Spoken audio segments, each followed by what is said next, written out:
Est-ce que le Seigneur est fidèle? Est-ce que le Seigneur est fidèle? Est-ce que le Seigneur est fidèle? Oui, notre Dieu est fidèle. Notre Dieu est fidèle.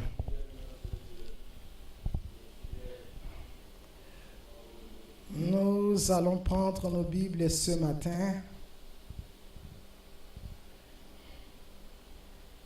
dans 1 Roi,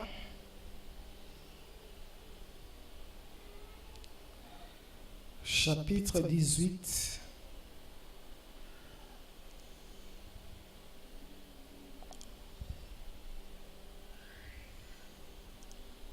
Un Roi, chapitre 18.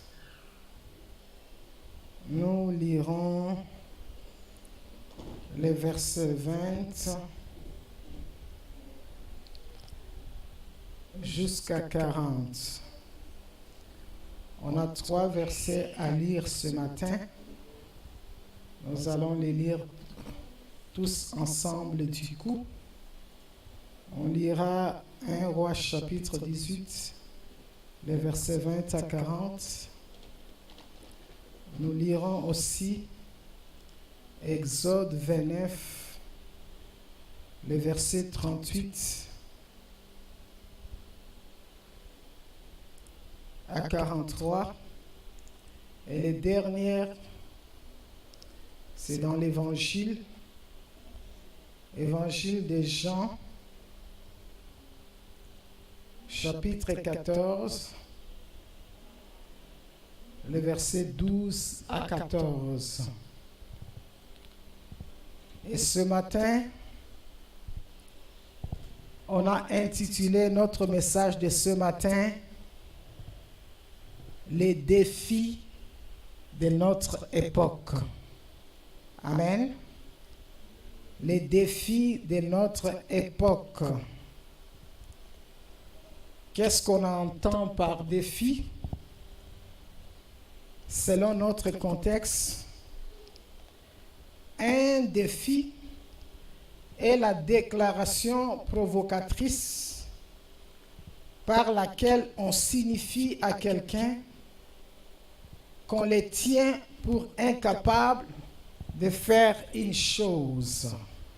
Un défi est la déclaration provocatrice par laquelle on signifie à quelqu'un qu'on les tient pour incapables de faire une chose. Et époque, on parle d'un moment ou une période de temps. Nous allons lire dans 1 Roi chapitre 18. Akab envoya des messagers vers tous les enfants d'Israël. Il y rassembla les prophètes à la montagne du Carmel. Alors Élie s'approcha de tout le peuple et dit: jusque quand boiterez-vous des deux côtés? Si l'Éternel est Dieu, allez vers lui. Et si ce Baal, allez après lui. Le peuple ne lui répondit rien. Et Élie dit au peuple: je suis resté seul des prophètes de l'Éternel. Il y a 450 prophètes de Baal. Que l'on nous donne des taureaux, qu'ils choisissent pour eux l'un des taureaux, qu'ils les coupent par morceaux, qu'ils les placent sur le bois sans y mettre le feu. Et moi, je préparerai l'autre, je les placerai sur le bois sans y mettre le feu. Puis, invoquez le nom de votre Dieu, et moi j'invoquerai le nom de l'Éternel. Le Dieu qui répondra par le feu, c'est celui-là qui sera Dieu. Et tout le peuple répondit en disant, c'est bien. Élie dit au prophète de Baal, choisissez pour vous l'un des taureaux, préparez-les le premier, car vous êtes les plus nombreux, et invoquez le nom de votre Dieu. Mais ne mettez pas le feu. Ils prirent les taureaux qu'on leur a donnés, les préparèrent, ils invoquèrent le nom de Baal depuis le matin jusqu'à midi en disant, Baal, réponds-nous. Mais il n'y a ni voix ni réponse. Et ils sautèrent devant l'autel qu'ils avaient fait. À midi, Élie se moqua d'eux et dit, criez à haute voix, puisqu'il est Dieu, il pense à quelque chose, ou il est occupé, ou il est en voyage. Peut-être qu'il dort, il se réveillera. Ils crièrent à haute voix et se firent selon leur coutume des incisions, avec des épées et avec des lances, jusqu'à ce que le sang coule sur eux. Et lorsque midi fut passé, ils prophétisèrent jusqu'au moment de la présentation de l'offrande. Mais il n'y eut ni voix, ni réponse, ni signe d'attention. Élie dit alors à tous les peuples, approchez-vous de moi. Tout le peuple s'approcha de lui. Et Élie rétablit l'autel de l'Éternel qui avait été renversé. Il prit 12 pierres d'après le nombre des tribus des fils de Jacob, auxquelles l'Éternel avait dit, Israël sera ton nom. Il bâtit avec ces pierres un autel au nom de l'Éternel, et il fit tout autour de l'autel un fossé de la capacité de 2 mesures de semences. Il arrangea le bois, coupa les taureaux par morceaux et les plaça sur le bois. Puis il dit, remplissez d'eau 4 cruches et versez-les sur l'holocauste et sur le bois. Il dit, faites-les une seconde fois. Il dit, faites-les une troisième fois. Et ils les firent une troisième fois. L'eau coula autour de l'autel et l'on remplit aussi d'eau les fossés. Au moment de la présentation de l'offrande, Élie le prophète s'avança et dit, Éternel Dieu d'Abraham, d'Isaac et d'Israël, que l'on sache aujourd'hui que tu es Dieu en Israël, que je suis ton serviteur et que je fais toutes ces choses par ta parole. Réponds-moi, Éternel, réponds-moi, afin que ce peuple reconnaisse que c'est toi, Éternel, qui es Dieu, et que c'est toi qui ramènes leur cœur. Et le feu de l'Éternel tomba. Il consuma l'holocauste, le bois, les pierres et la terre. Il absorba l'eau qui était dans les fossés. Et quand tout le peuple vit cela, ils tombèrent sur leur visage et dirent, c'est l'Éternel qui est Dieu, c'est l'Éternel qui est Dieu. Exode.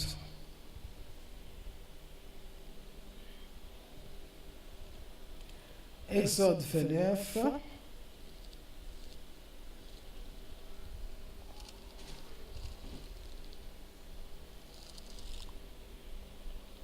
Exode 29, on lit à 38.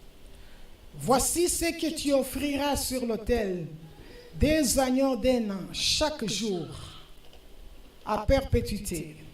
Tu offriras l'un des agneaux le matin et l'autre agneau entre les 2 soirs. Tu offriras avec le premier agneau un deuxième défa de fleurs de farine pétrie dans un quart de rein d'huile d'olive concassée et d'une libation d'un quart de rein de vin. Tu offriras le second agneau entre les 2 soirs avec une offrande et une libation semblable à celle du matin. C'est un sacrifice consumé par le feu d'une agréable odeur à l'Éternel. Voilà l'holocauste perpétuel qui sera offert par vos descendants à l'entrée de la tente d'assignation devant l'Éternel. C'est là que je me rencontrerai avec vous, que je te parlerai. Je me rencontrerai là avec les enfants d'Israël, et ce lieu sera sanctifié par ma gloire. Je sanctifierai la tente d'assignation et l'autel, je sanctifierai Aaron et ses fils pour qu'il soit à mon service dans les sacerdoces. Jean, épître de Jean, évangile de Jean.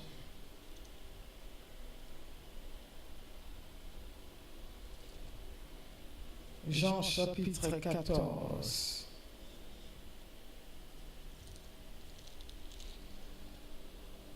Jean 14, les versets 12 à 14. En vérité, je vous l'ai dit, celui qui croit en moi fera aussi les œuvres que je fais. Il en fera de plus grands parce que je m'en vais auprès du Père. Et tout ce que vous demanderez à mon nom, je le ferai, afin que le Père soit glorifié dans le Fils. Si vous demandez quelque chose à mon nom, je le ferai. Les défis de notre époque. Amen. Nous avons un défi à relever. Comme Élie, les prophètes. La Bible dit que Akab était roi, le roi d'Israël. Après que le royaume est déjà divisé en deux, le royaume du sud et le royaume du nord. La Bible dit que cela était arrivé parce que Salomon avait abandonné Dieu. C'est comme ça que Dieu avait divisé les royaumes. Mais il avait laissé la tribu de Juda. Il avait dit, c'est par fidélité à David. Et la Bible dit que, et c'est comme ça que les rois ont commencé à se succéder. La Bible dit, Akab était le roi d'Israël, avec capitale comme Samarie. Akab, au lieu d'épouser une femme en Israël, Akab est allé prendre Jézabel, une Sidonienne qui adorait des idoles, une Sidonienne qui adorait Baal, qui adorait Astarté. Et la Bible dit l'impact, l'influence d'un leader sur tous les peuples, parce que c'était lui le chef Akab.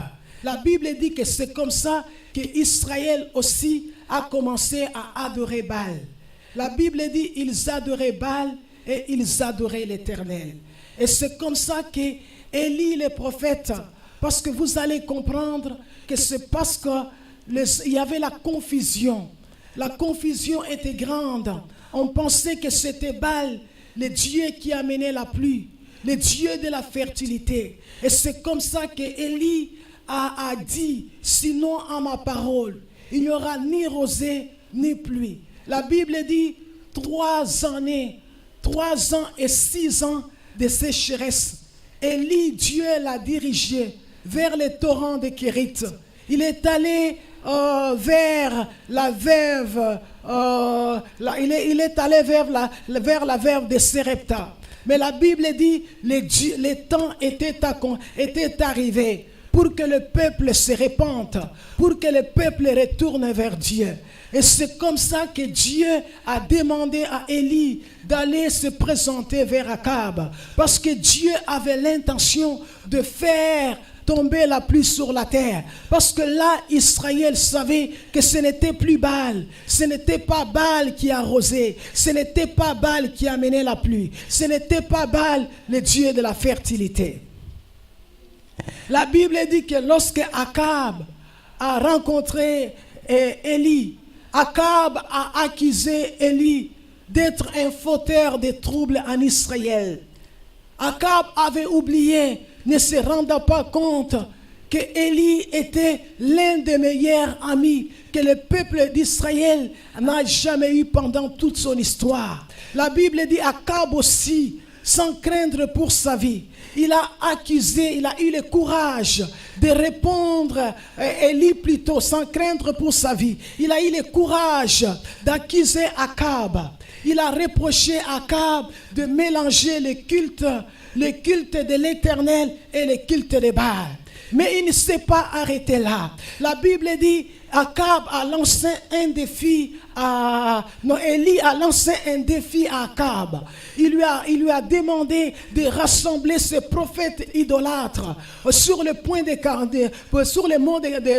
mont de Carmel. Élie a dit la raison pour laquelle Élie devait rassembler les prophètes idolâtres. Il dit c'était... La raison, c'était la confrontation. La confrontation, pourquoi? Parce qu'on devait déterminer qui était le vrai Dieu. Amen. La Bible dit qui était le vrai Dieu.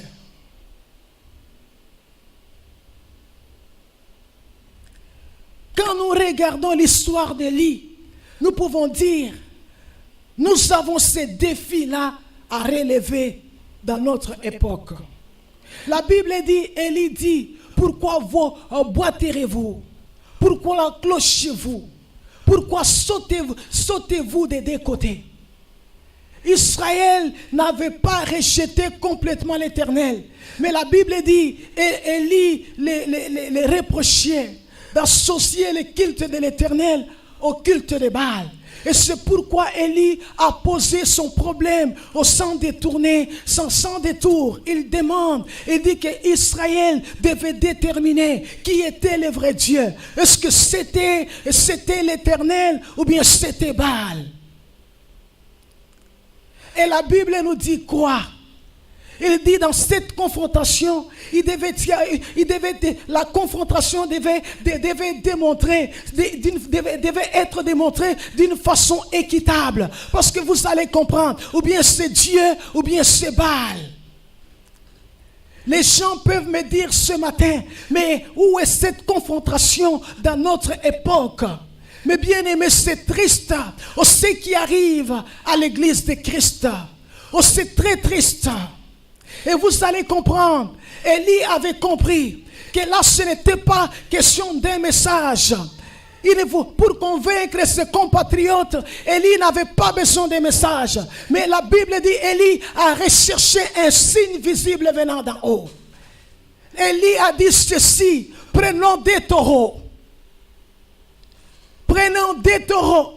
Et nous allons commencer la confrontation. La Bible dit que la reine Jézabel avait 850 prophètes à sa disposition. Il y avait 450 prophètes de Baal et 400 prophètes d'Astarté. Et ces jours-là, ce sont les prophètes de Baal qui se sont présentés au mont de Carmel.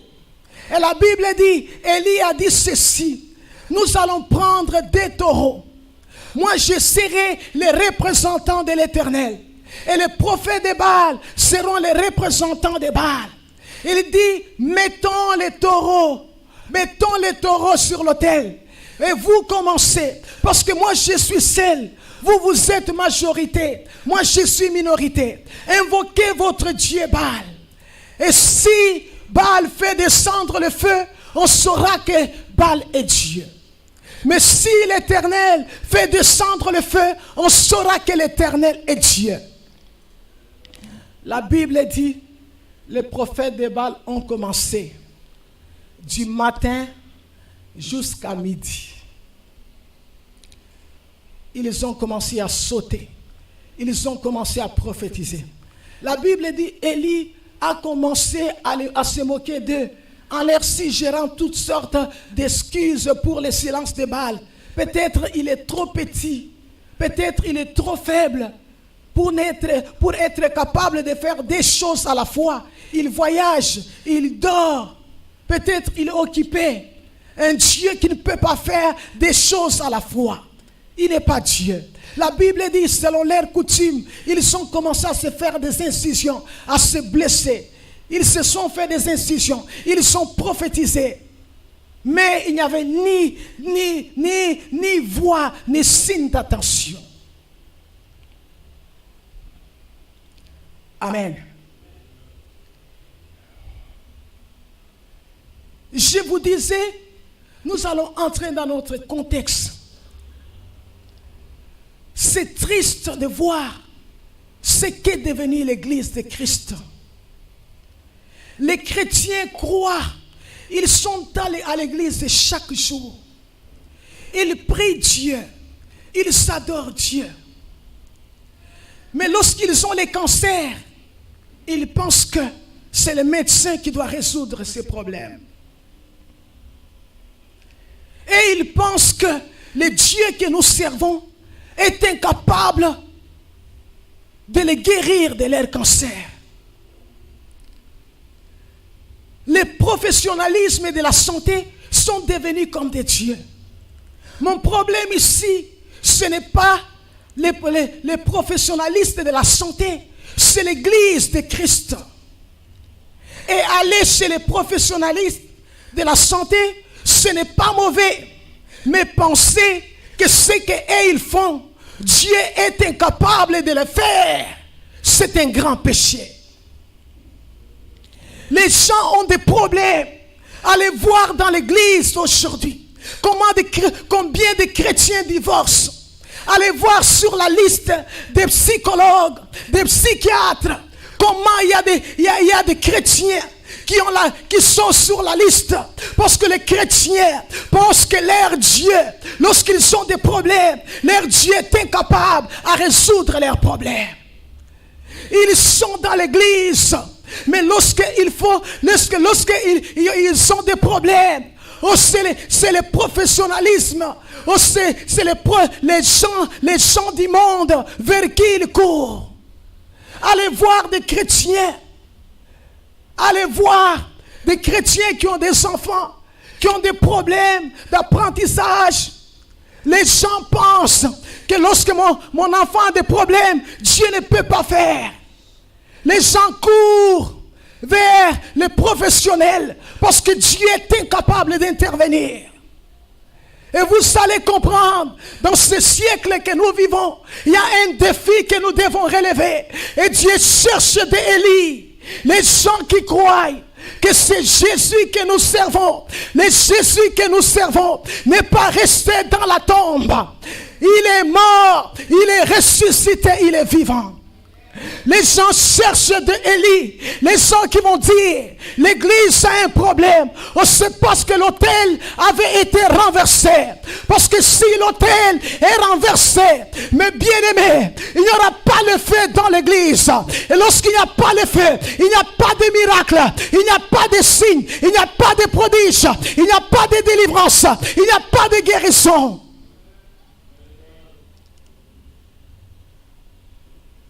J'ai regardé une femme.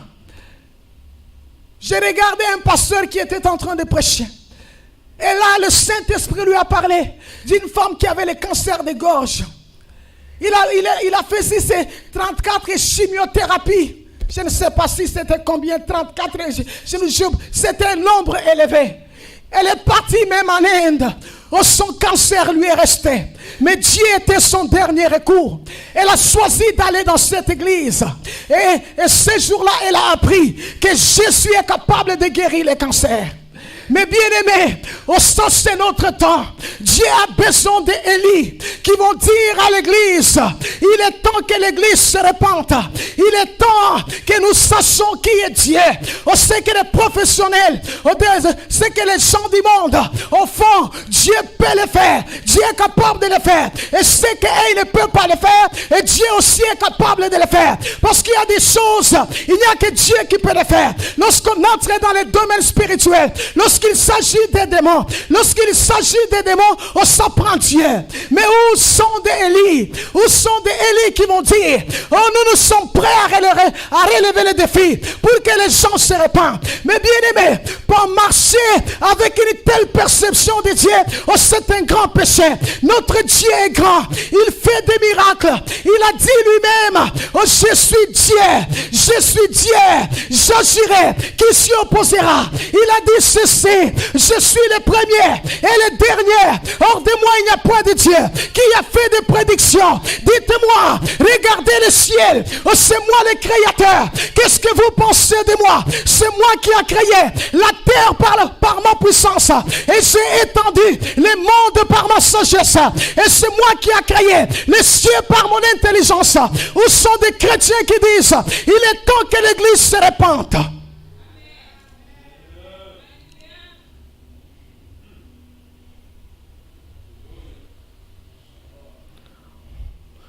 Je me rappelle, on avait une sœur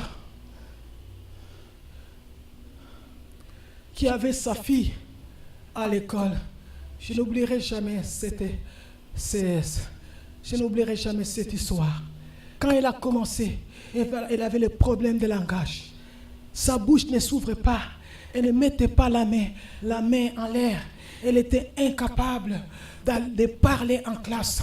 On a dit à sa mère, va voir l'optométriste. Oui, c'est vrai, l'optométriste. Mais l'optométriste était incapable de changer le langage de cet enfant. Je me souviendrai. Oh, c'était une femme de foi, sa mère. Elle a dit, nous allons faire un jeûne de 21 jours. Parce que je crois que Dieu est tout puissant pour changer l'histoire de ma fille. On a changé, on a jeûné avec elle. Mais bien aimé, Dieu a intervenu. Le langage de la fille a été débloqué. La petite fille a commencé à avoir des 80%. Elle n'avait plus besoin d'aller voir l'optométriste. Pourquoi? Parce que Dieu est tout puissant, mes bien-aimés. Dieu est tout puissant. Dieu est tout puissant. Je vous dis, Dieu est tout puissant. La Bible dit, regardez le problème de l'Église. La Bible dit, quand Baal a échoué, Élie, au moment de la présentation de l'offrande.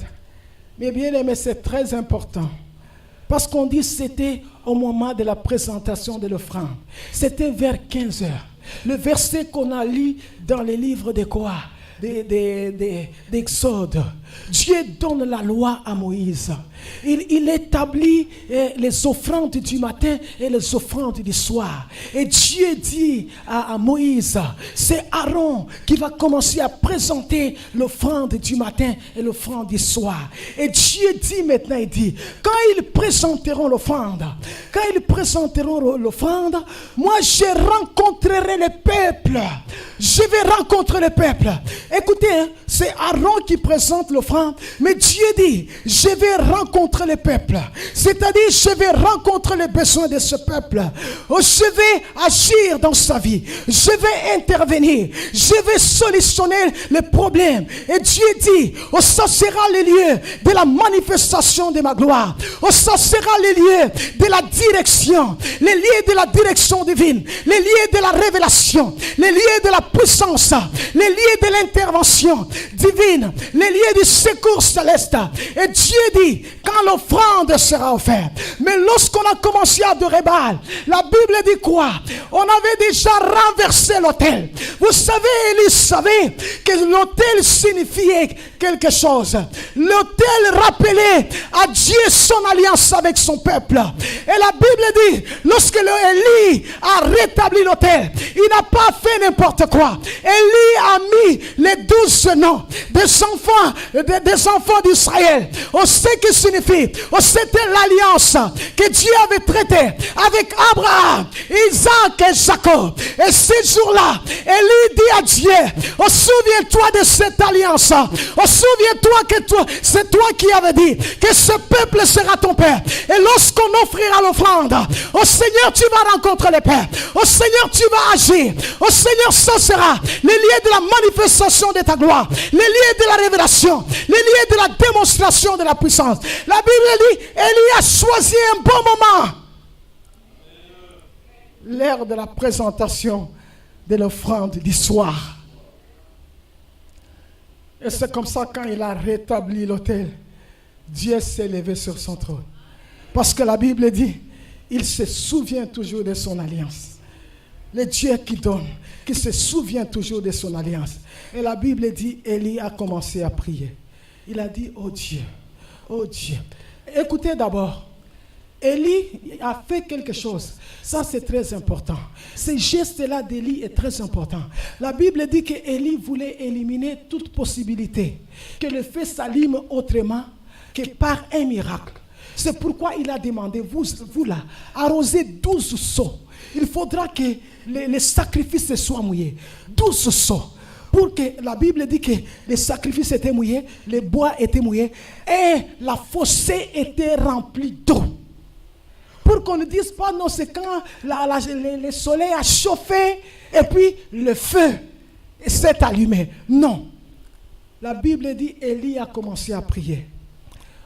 Éternel, éternel, Dieu d'Abraham, Dieu d'Isaac, Dieu de Jacob, qu'on sache en Israël que tu es Dieu et que je suis ton serviteur, que c'est par ta parole que je fais toutes ces choses. Réponds-moi. La Bible dit que le feu est descendu. Le feu est fait quoi? Le feu est descendu. Mais bien aimé, il est temps. Vous savez, Élie était lui-même le messager. Et Élie était encore l'intercesseur. Parce que la majorité des prophètes, c'était des intercesseurs. C'est pourquoi Élie n'a pas voulu convaincre ses compatriotes par un message. Il voulait un signe, comme disait Jésus. Si vous ne croyez pas à cause de ce que vous entendez, mais croyez à cause de ce que vous voyez. La Bible dit ceci, mes bien-aimés. Et c'est comme ça que le feu est descendu du ciel. Et ces jours-là, les prophètes de Baal ont été tués. On a mis fin à l'idolâtrie en Israël. Le peuple s'est repenti. Le peuple est retourné vers Dieu. Et le peuple a su que l'Éternel était le seul vrai Dieu. Le Seigneur Jésus savait, il savait que sans le feu, il n'y aura pas de vraie repentance. Sans le feu, il n'y aura pas de vraie repentance. C'est pourquoi il a dit aux disciples, attendez la promesse du Père. Vous recevrez une puissance. Le Saint-Esprit aussi reviendra sur vous. Vous serez mes témoins à Jérusalem, à Judée, à Samarie et jusqu'aux extrémités de la terre. Mais bien aimé, Dieu est sur le point de relever d'Élie des hommes et des femmes qui croient que le feu doit retourner dans l'église. Et vous savez, lorsqu'on parle des emblèmes du Saint-Esprit, il y a le feu. Le feu c'est parmi les emblèmes du Saint-Esprit. Il faut que le feu retourne à l'église. Il faut que le feu tombe à l'église. Il faut que l'autel des sacrifices soit rebâti pour que le feu descende encore. Parce que pendant ce temps, mes bien-aimés, l'église est en train de faire ce que faisait Israël pendant ce temps. Les gens n'ont pas la même perception de Dieu. Ils placent des spécialistes, des hommes au-dessus de Dieu. Ils placent des hommes du monde au-dessus de Dieu. Ils croient que ces hommes sont capables. Il y a même des gens qui pensent que les miracles, c'était du temps des apôtres. Les miracles n'ont pas à faire à notre temps. Moi, je lisais la Bible. La Bible est en train de nous dire, l'ombre de Pierre guérissait. Lorsqu'on amenait les malades, on les posait,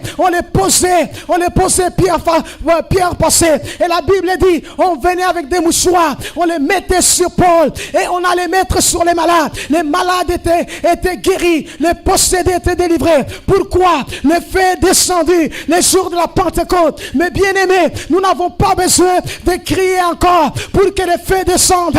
Il est descendu les jours de la Pentecôte. Nous avons besoin de dire au Seigneur que le feu retourne à l'église. Où sont des intercesseurs? Où sont des hommes et des femmes qui croient que nous avons un défi à relever? Et dans notre époque, comme dans l'époque d'Élie, Élie était seul. Regardez toutes ces églises. Et mes bien-aimés, et Dieu recherche des hommes comme Élie qui vont comprendre. Il est temps que nous puissions relever les défis pour que l'église se répande, pour que l'église se croie que Jésus-Christ est le même hier, aujourd'hui et éternellement. Il est vivant, Jésus. On sait qu'il a fait il y a 2000 ans, il est fait encore en ce jour. La Bible dit, Jean chapitre 14, les versets que nous venons de lire avec vous. Il a commencé à parler de son départ, de la mission qu'il devait aller accomplir.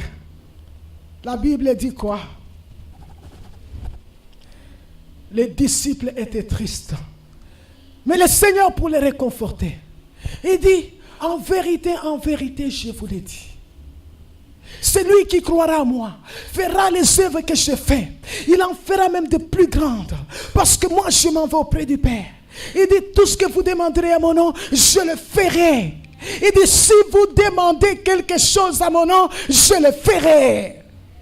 Le Seigneur est en train de faire un rapport entre la venue du Saint-Esprit dans le monde, entre le miracle qu'il avait fait, entre les miracles qu'il n'avait pas fait et la prière.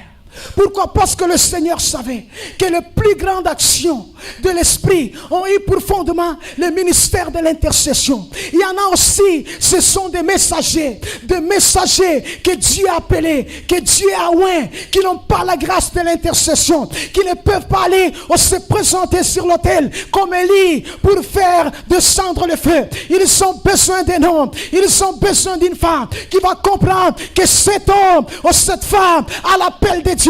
Tout ce qui lui manque, c'est le signe d'en haut, le signe visible, pour qu'on sache que Jésus est vivant.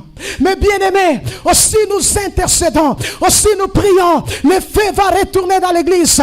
L'église doit occuper la première place dans cette société. Lorsque les médecins échouent, les gens doivent venir à l'église. Lorsque les psychologues ne savent pas quoi faire, les gens doivent venir à l'église. Lorsque les spécialistes du monde ne savent pas quoi faire, n'ont pas de réponse, les gens doivent venir à l'église. Mais où sont les Élie, les hommes et les femmes qui vont dire, je dois rétablir l'autel, je dois rester sur l'autel. Et nous avons une meilleure alliance qui n'a pas été scellée avec le sang des taureaux, avec le sang des boucs, mais avec le sang de Jésus. La Bible dit, c'est parce que son sang a coulé il y a 2000 ans. Et la Bible dit, quand son sang coula, les rideaux se déchira, l'autel a été dressé, et dans le ciel, et Dieu cherche des hommes et des femmes qui vont se tenir devant l'autel et qui va dire à Dieu, nous avons besoin que le feu du Saint-Esprit retourne à l'église. Le feu du Saint-Esprit, le feu du Saint-Esprit, le feu du Saint-Esprit, le feu du Saint-Esprit, le feu, que le feu retourne, le feu du Saint-Esprit, le feu. Où sont des Élie, des hommes qui comprennent? Aussi nous ne relevons pas le défi, les gens iront en enfer. Les gens penseront qu'on peut passer, aller le matin à l'église et le soir, c'est le prêtre onguent. On peut aller à l'église, aller se faire lire les mains. On peut aller à l'église, aller consulter l'holocauste, l'horoscope. Où sont les Élie, les gens qui comprennent que si nous ne relevons pas le défi, l'enfer sera rempli. Mais bien aimé, aujourd'hui, on n'a pas seulement besoin de messages. Vous savez, pendant que je méditais, dans le monde, il y a des bons orateurs. Regardez tous les présidents. Quand ils terminent leur mandat, ils deviennent conférenciers. Ils commencent à passer de ville en ville. Ça paye $500. L'autre fois, j'entendais, on a dit, Obama venait à Montréal. Les gens se sont précipités. On dit, Hillary Clinton venait. Et puis on dit, j'ai entendu une madame qui dit, mais je voulais que Obama aille en profondeur. Il y a des bons orateurs. Ce n'est pas ce que nous avons besoin maintenant. Nous avons besoin de signes. Nous avons besoin de signes. Nous avons besoin de signes. Nous avons besoin de signes. Nous avons besoin de signes. Nous avons besoin de signes. Oh, Jésus a dit, attendez la promesse du Père. Vous recevrez une puissance. Lorsque vous allez prêcher, le Saint-Esprit va appuyer votre témoignage par des signes, de miracles. Le Saint-Esprit, il a dit, voici les miracles qui accompagneront ceux qui auront cru. Mon nom, ils poseront les mains sur les malades, ils seront guéris, les possédés seront délivrés. Nous avons besoin de signes. Je raconte toujours cette histoire. Je suis entré dans une église quand je suis venu à Montréal. J'arrive comme ça. Il n'y avait pas de miracle. J'ai trouvé des intercesseurs. Je pose des questions aux intercesseurs. Mais pourquoi les pasteurs ne font pas de miracles? Pourquoi il n'y a pas la puissance de Dieu dans cette église? Ils m'ont dit, oh, quand il va à Zurich, je leur ai dit, ouais, là il y a des intercesseurs. Je leur ai fixé un temps. J'ai dit, nous allons entrer dans la prière. Nous voulons que le monde sache que Dieu a choisi cet homme qu'il prêche Jésus de Nazareth. Que Jésus qu'il prêche, il est vivant. Que ce Jésus-là fait marcher les boiteux. Il ouvre les yeux des aveugles. Ce Jésus-là est le même hier, aujourd'hui, éternellement. Mon mari peut vous témoigner. Nous avons commencé à prier. Jusqu'à ce que les pasteurs regardaient les gens tombaient. On amenait des mouchoirs à l'église parce que les gens voulaient que les pasteurs prient. Mais bien aimés, il y a des gens de s'appeler des hommes de Dieu qui n'ont pas la grâce comme Élie, qui ne peuvent pas prier eux-mêmes, mais qui ont besoin des intercesseurs, qui ont besoin des hommes et des femmes, qui doivent comprendre. Mais bien aimé, l'église aujourd'hui, j'écoutais un jour Renard Bonquet, il disait quelque chose de vrai. Il dit l'église a perdu la puissance et l'église a remplacé la puissance par une tasse de café. Les gens disent, oh nous allons faire un repas souper et les gens vont venir. Les gens font les repas souper, les gens viennent et personne ne se repente. Parce que pour la repentance, ça prend le feu. Ça prend le feu du Saint-Esprit. La Bible dit c'est pourquoi les gens rassemblent des païens, les gens qui ne se sont jamais repentis, les gens qui n'ont jamais renoncé à leur passé, les gens qui n'ont jamais accepté Jésus comme étant Seigneur et Sauveur personnel. Parce que le jour de la Pentecôte, la Bible dit, lorsque Pierre a parlé, les gens ont eu le cœur vivement touché. Et les gens ont dit, que ferons-nous, oh mon frère? Parce que le Saint-Esprit a toujours eu une double action. Le Saint-Esprit touche aux ceux qui t'écoutent pour qu'ils soient capables d'être convaincus de leur péché, d'être convaincus au sang de Jésus qu'ils sont perdus. Au sang de Jésus, ils sont dans le désespoir. Ils passeront l'éternité en enfer. Et le Saint-Esprit accompagne les prédicateurs avec la puissance, avec le signe et le miracle. Et Pierre a dit, oh, répondez-vous, que chacun de vous soit baptisé au nom du Seigneur Jésus. Vous recevrez les dons du Saint-Esprit, parce que cette promesse est pour vous. On sent le Saint-Esprit, on sent le feu. Il n'y a pas de repentance à l'église, mes bien-aimés. On sent le feu, il n'y a pas de repentance. La Bible dit, lorsqu'il prêchait l'évangile, les gens allaient se repentir en public. Ceux qui avaient fait la magie, la sorcellerie, ils se repentaient. Ils donnaient leur livre de la magie et de la sorcellerie. Où est cette repentance? Où est-elle? Où est-elle la vraie repentance? Où est-elle l'église? Est-ce qu'il y a un Élie ce matin? Est-ce qu'il y a un Élie? Dieu cherche Élie. Dieu cherche Élie. Dieu cherche les Élie de cette génération qui doivent comprendre que les gens sont à l'église. Ils ne se sont pas repentis. Aussi le Seigneur venait. Ils iront tous en enfer. Nous avons besoin de rétablir l'autel, de dire à Dieu que le feu tombe. Nous avons besoin du feu.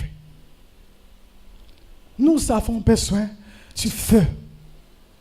La Bible dit, la parole du Seigneur croissait en force et en puissance.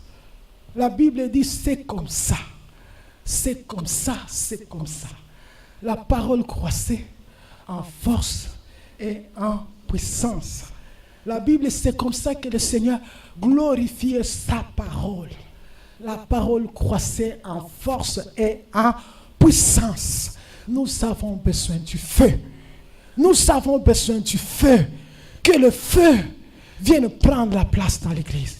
Mais bien aimés, tenons-nous debout. Nous voulons faire des prières ce matin. Nous voulons dire au Seigneur. Vous savez, la Bible dit, les églises se fortifiaient dans la foi. La Bible dit, et le nombre augmentait en jour du jour.